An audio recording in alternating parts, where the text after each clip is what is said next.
Hi everyone, it's me, Vicky, your content coach, and welcome to my new podcast series, Grow Your Business.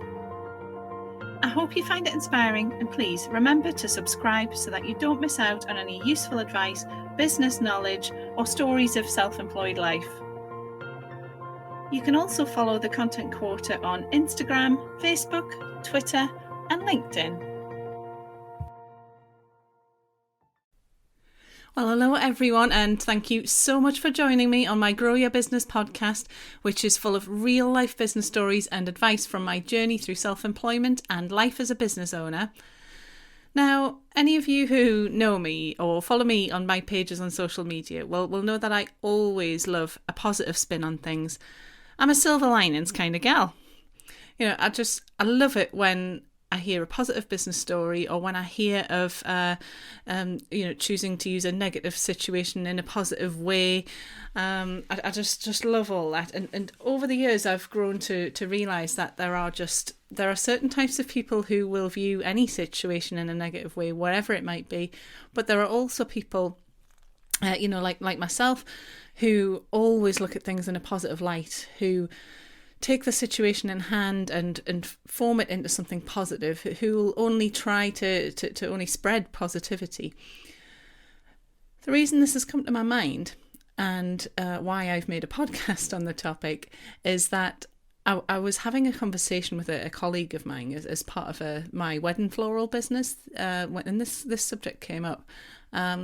She's a wedding planner. She's Lucy Wright Events, and we'd organised a Zoom call to talk to a mutual bride of ours who lives in New Zealand. You know, she's from England. She's marrying over here at a beautiful venue in the north of England, and she's getting Lucy to help plan the details and pull everything together for the big day for her. You know, pull together a dream team of suppliers. Anyway, the bride ended up missing the Zoom call, which some would perceive as a negative. However, Lucy and I ended up having just the loveliest chat. It was really great.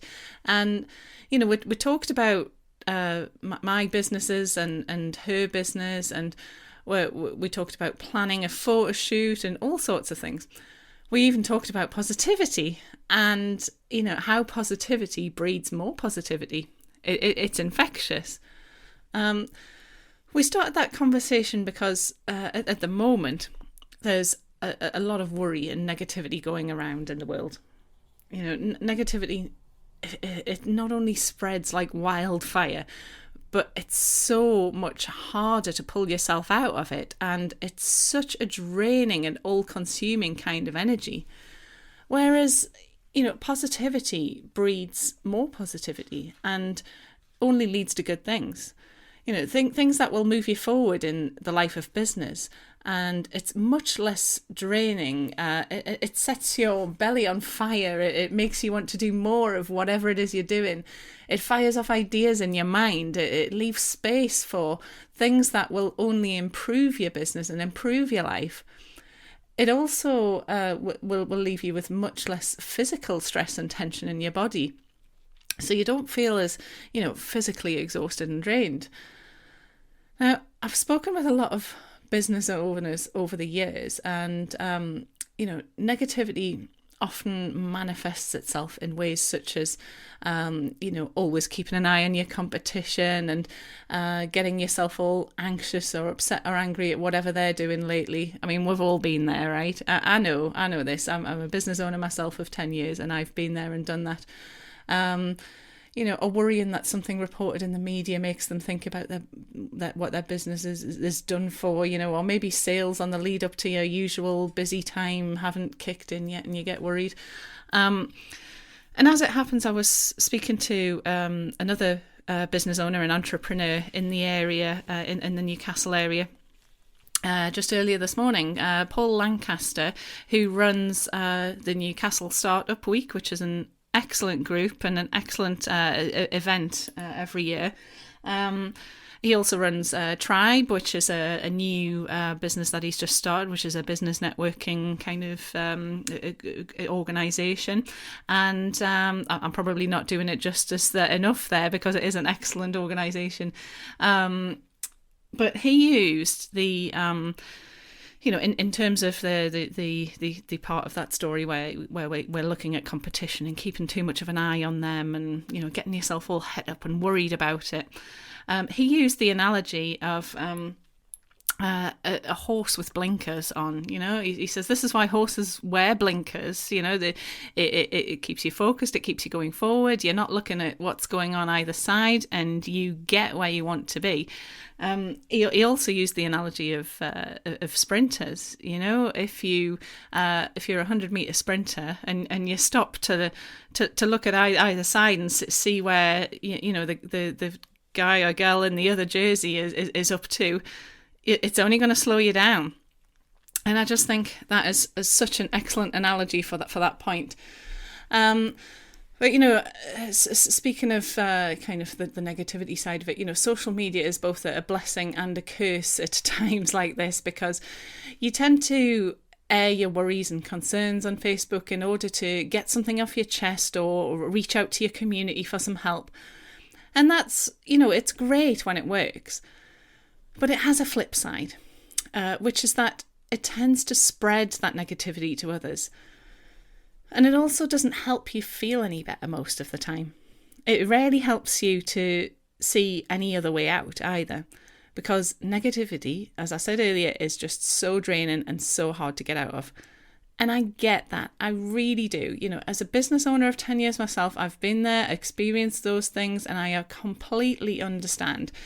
However, over time, I've also been able to learn what happens when you're positive, and how good it can be for you and your business.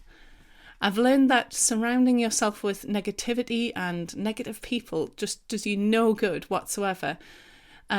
So that, when you surround yourself with positive people, when you stop yourself from worrying about what the competition is doing, or use that energy to focus on your own business instead, I realise how much good you can achieve when you do that. Or what, perhaps when you respond to a Facebook post with a positive comment instead of a negative one. How people start to view you differently, and that positivity spreads amongst the group too. So I've been doing a little exercise recently with a colleague and a client of mine called Satu from Northern Light Coaching and Therapy. And we've been doing a little exercise on positivity, and I'm a very positive person anyway, as you know, but we've been doing this exercise, and it's kind of the rule of 3. It's 3 positive thoughts 3 times a day for 3 weeks. So I have to write down 3 positive things and send it to her 3 times a day, and I have to do that for 3 weeks. Now, it sounds like a lot of work, but it's all about kind of helping to change your mindset. So, for example, you could turn a negative into a positive thought, and because you have to think of so many positive thoughts that day, you have to kind of really think about, what could be viewed in a positive way. So say, for example, your bus was late and you were late for work, and but something lovely happened. You ended up having a nice chat with the person sitting next to you while you were waiting for the next one. So something like that would be classed as a good example of the positive thought. But if you can't commit to that, then at least over the next few days, just try and stop yourself when you start to do or think in a negative way, and force yourself to view that thing or rephrase that thing in a positive way. See how differently you feel. See what difference that makes to your business and your life. And I promise you, if you do these things, good things will start to happen, because positivity breeds positivity. Well, thank you so much for listening all the way through and reaching the end of my podcast. I really do hope that these episodes help you to grow your business and help you thrive on your journey as a small business owner.